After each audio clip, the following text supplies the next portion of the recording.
Good morning, my friends. I am Elisha Christopher, and it is a joy to be with you again. Let's begin as always, and we're going to begin just with breath. And so, if you will, wherever you are, whenever you see this, first exhale, and together let's take a deep breath in. And let that go. Take another deep breath in. And let go.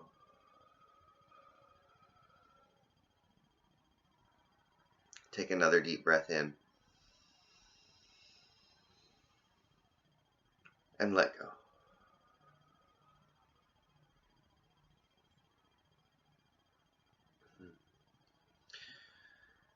So I grew up hearing the words of being taught the words of Jesus.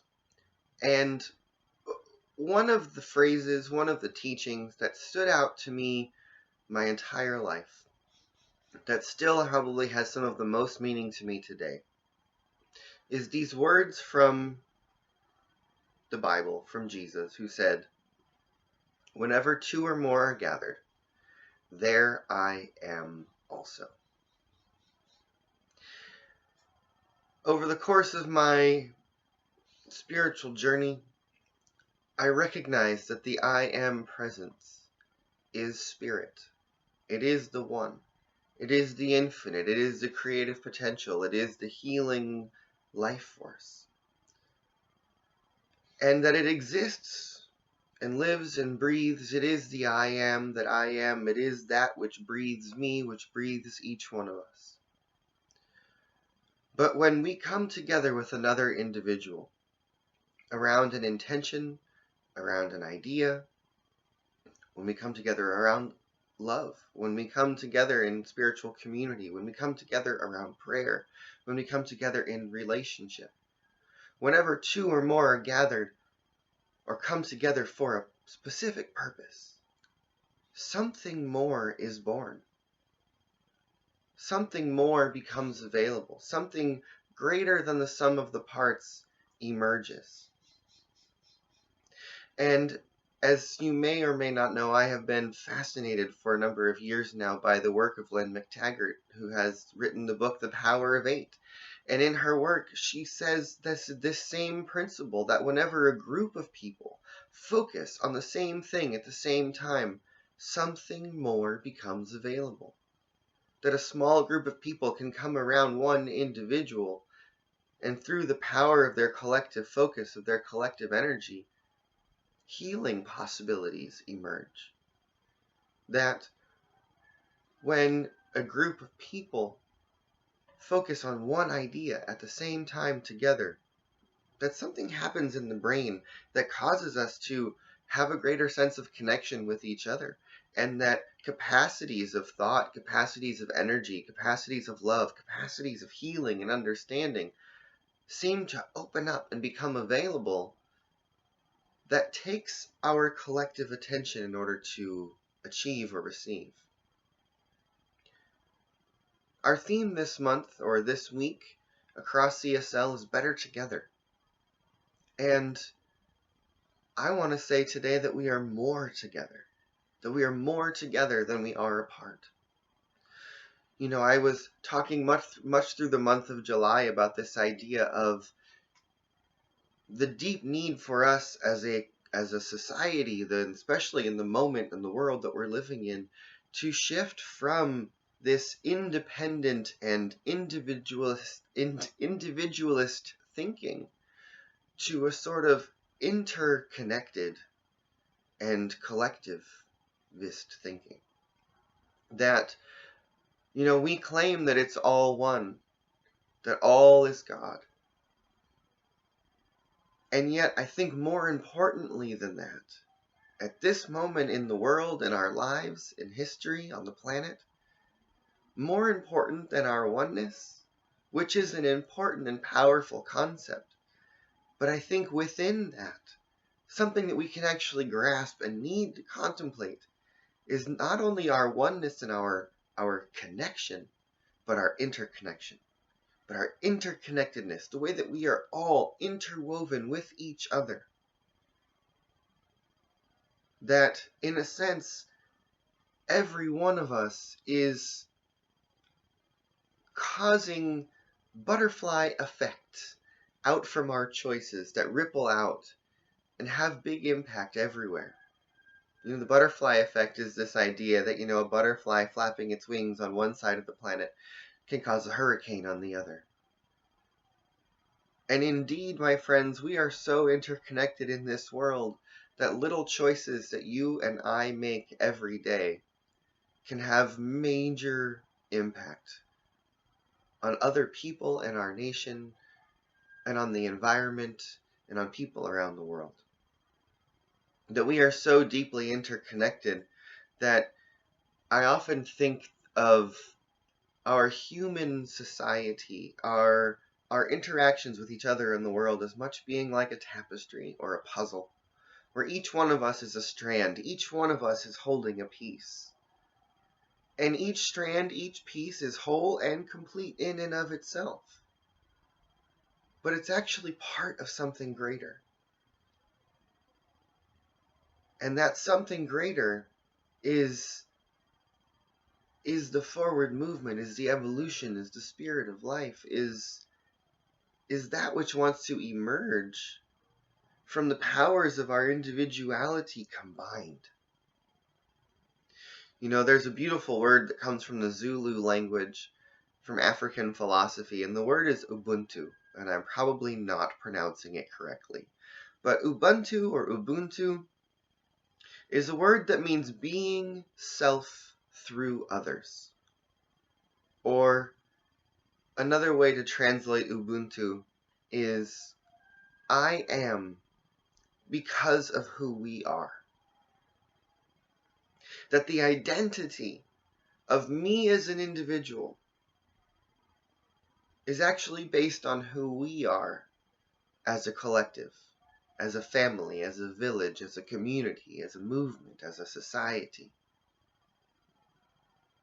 That what if we began to shift to this idea of the identity of who we are, instead of moving through the world thinking that we are independent beings.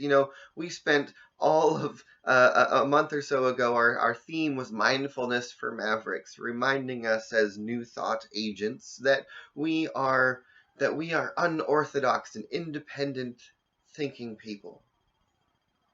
And yet here we are now reminding us that we may be unorthodox, powerful, creative individuals who think differently, who are magically unique in and of our individual selves. But then, we were now being reminded that we are better together, that we are more together, that actually who we are needs to be defined not only on not just as who we are individually, but let us begin to create a definition of self that includes the collective, that includes society, that includes everyone around us. This idea of saying I am because of who we are, or being self through others, this sounds an awful lot like something that I say often, which is everyone and everything around you is a mirror reflecting you back to you. That whatever you see in the world is actually you being reflected back at you. Whatever I see out there is actually a reflection of me, reminding me of who and what I truly am. And my friends, if we look out into the world right now and we see who we are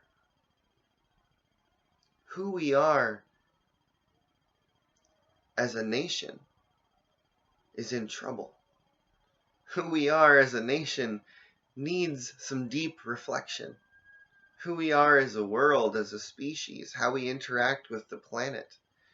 Do we look at the planet and say, I am because of who we are? The biosphere, nature. We are each a vast world within and of ourselves. Each one of us has beautiful and powerful gifts to offer. And it's time that we begin to really look towards a world that works for all, look to our global vision, look from our hearts, and begin to say, how can I connect with the people around me? How can I begin to build community, to begin to build family, to begin to build society? And come together around this idea that when we gather together for a purpose, something greater emerges that is bigger than all of us. I believe we have seen that in the last number of months with the Black Lives Matter marches and all the demonstrations that have been happening. A great movement, a great rising of consciousness has been taking place within us, around us, that is clearly bigger than any one individual. And yet it is emerging from the collective. That our collective society has, on so many levels now, been focusing on the same thing at the same time over and over and over again. We have COVID has enraptured our global attention, and Black Lives Matter has captured our attention. Where I live, there are fires raging that are capturing our attention.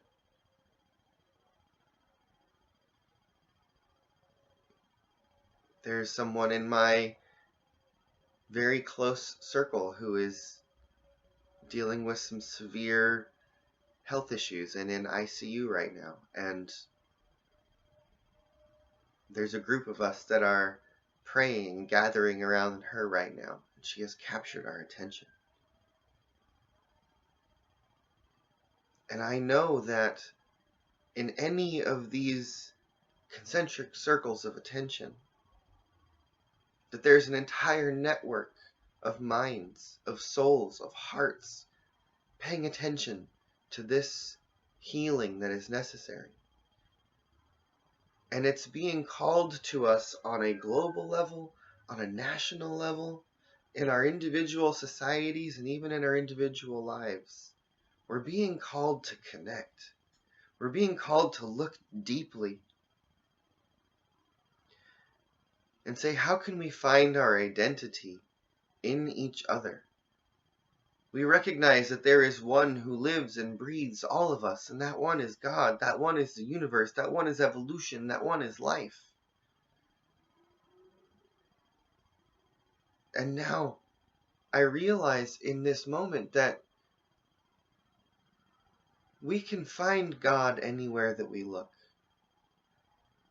And for so long our movement has told us to look within, to do our work, to find God inside of ourselves. And now I believe that the practice is to begin to look for God out there, to begin to look for God in the other, to begin to look for God in the world,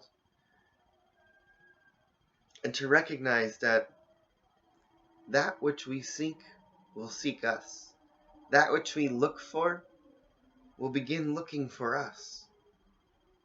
And so if we go in search for the divine, if we go in search for connection, if we go in search for the greatness that is available in our collective mind, in gathering in groups, in focusing around ideas with other people, we can begin to birth the new thoughts, the new ways of doing and being that are necessary for us to actually move forward and to create and build this world that works for all, to step into the harmony, the peace, the heaven on earth that is waiting for us, that is calling us to manifest.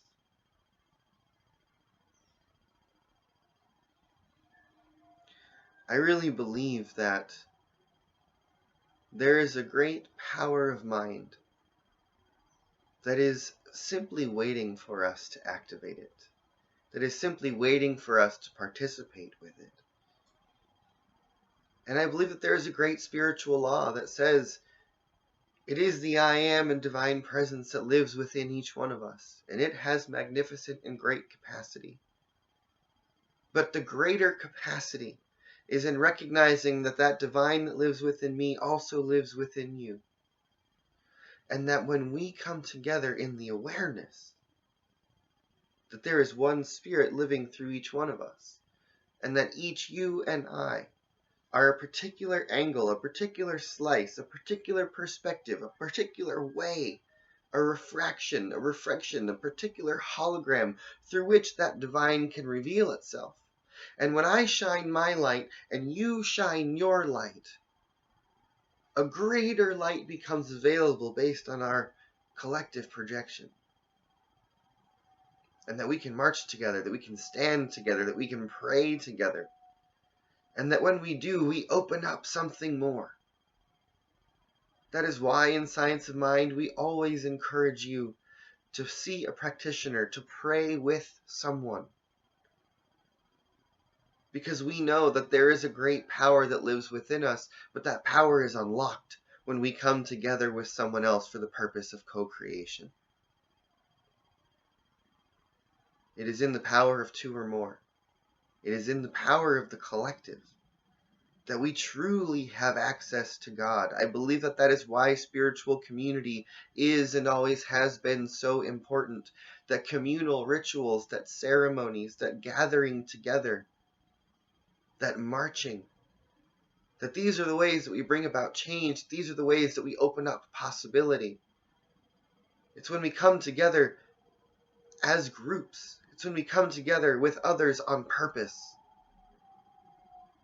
that we can make a great change, that we can be conscious co-creators, that we can bring about that which we want to see.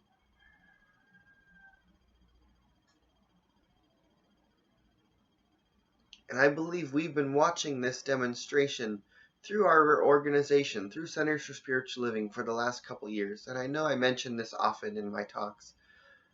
But for the last couple years, we have, as a movement, begun to rally around these shared themes or these shared ideas.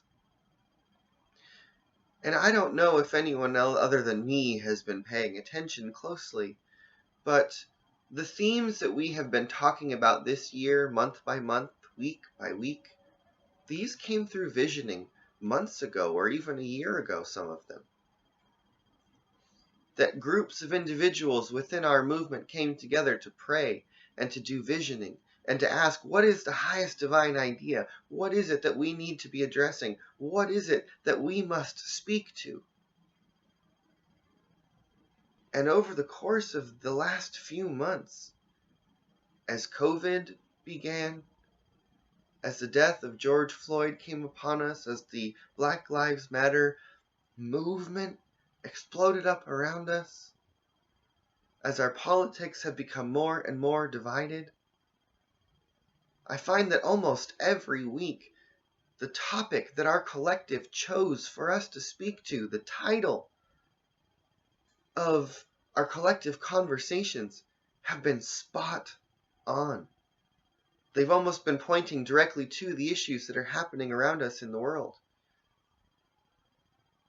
I remember that the first week that the nation was chanting George Floyd's last words, "I can't breathe," our collective, months before, had told us on that date, we need to speak the words, "Just breathe."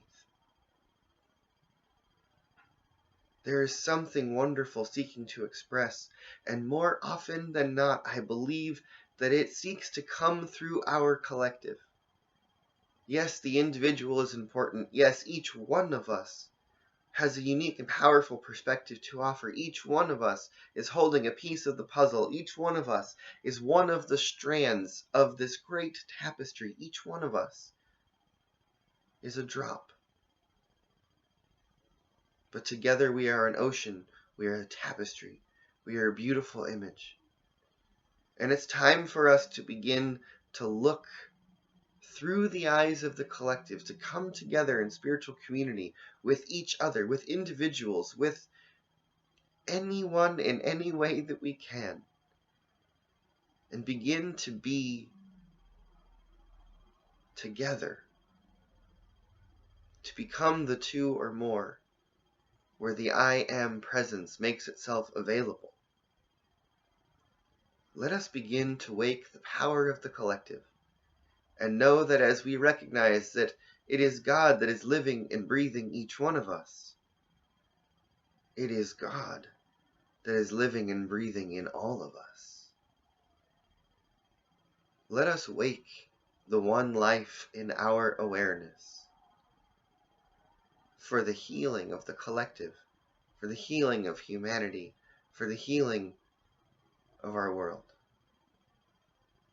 Take a deep breath in.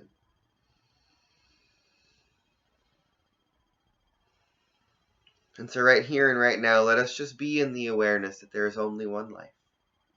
That this life is God, that this life is infinite, and that this life is all.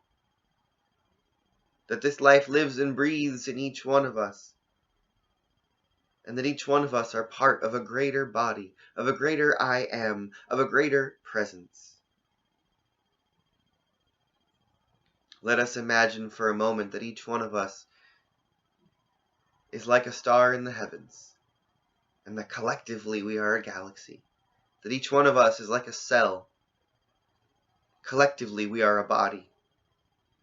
Each one with a specific purpose, each one with a unique identity.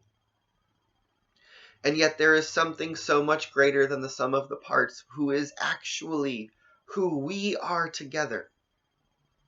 And let us begin to look to our togetherness. Let us begin to define God, Spirit, our greatest power, as that which comes through us as a collective. Let us find the power of spiritual community. Let us claim the power of society, of community. Let us recognize that something beautiful, powerful, and magnificent that is greater than the sum of the parts is seeking to rise up through us as humanity, as science of mind, as spiritual communities, as our nation. Let us breathe into the awareness that the power to create lives and breathes within each one of us. And so it is our duty to come together with the other and find new ways of co-creating and rising to new ways of doing and being. Because the world in front of us needs new thoughts, new ideas, new ways of doing and being. And each one of us has a little piece of the puzzle. Each one of us holds a slice of what is necessary. And so let us recognize that the time is now for us to breathe deeply into the knowingness that Spirit is who we are, and let us be in the joy and the gratitude and the anticipation of that which wants to reveal itself through our collective intention, so that we may surrender evermore to an awareness that there is an idea, that there is a presence, that there is a power for good in this universe that is greater than we are. And it is always seeking to express in, through, as, and for each one of us. And so let us allow it to move through us in everything that we do, and continuously place our together attention on God, on the good. And so it is. Thank you, my friends.